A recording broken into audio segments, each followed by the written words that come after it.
So hi guys, welcome back po sa aking YouTube channel. So ngayon guys ay samahan niyo po akong mag-harvest ng aking mga gulay guys kasi may order po tayo ngayon.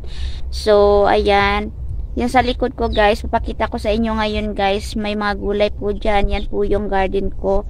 So tara guys, samahan niyo po akong mag-harvest. Ay, bago nga po pala yan guys, papakita ko po muna sa inyo yung aking garden dito guys sa aking bakuran.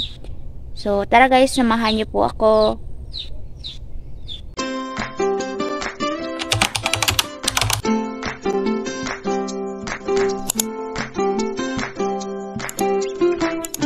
Ayan, ito yung aking mga dito, yung mga kamote tops ko guys.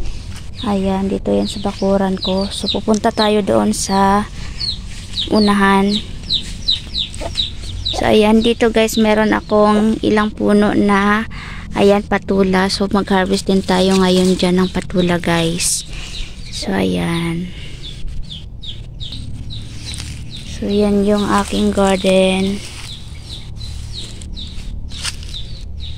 Yan, dito tayo ngayon mag-harvest guys. So ayan, may okra dito kaso wala pang masyadong bunga yung okra, maliit pa.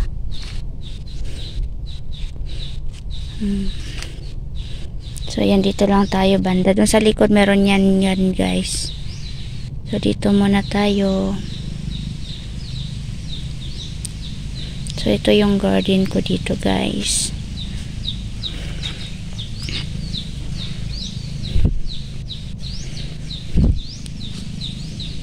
So ayan, may mga sitaw, konti pa lang yung bunga. Kanina nag-harvest ako kaninang umaga, yan inulam namin guys.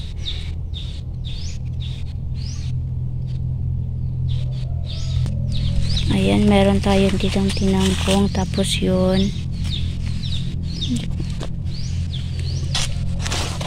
Ayan yung mga alupati guys.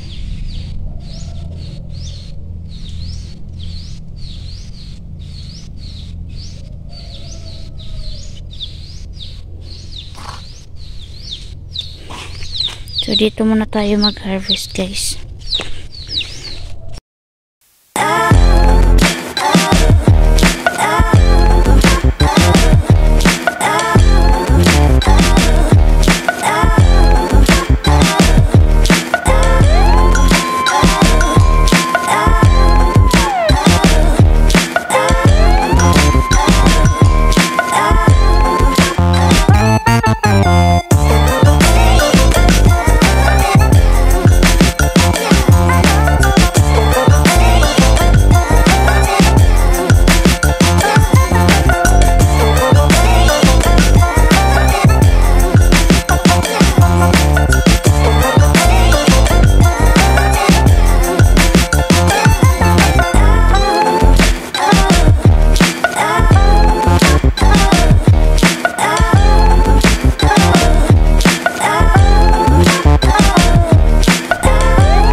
So, ayan guys, ito po yung na-harvest po natin.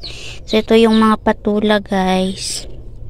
So, ito lahat yung na-harvest. Marami pa doon guys, kaso konti lang yung order. So, ito lang yung na-harvest natin ngayon guys. So, ayan, itatali po natin yan ngayon guys. Ayan, thank you po sa mga nanonood ng aking vlog guys.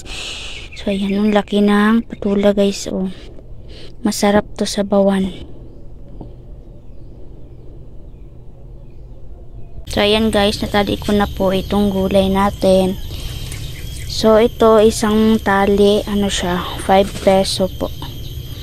So, ayan. Tapos na tayong magtali guys. So, hintayin na lang natin yung kumuha nito guys.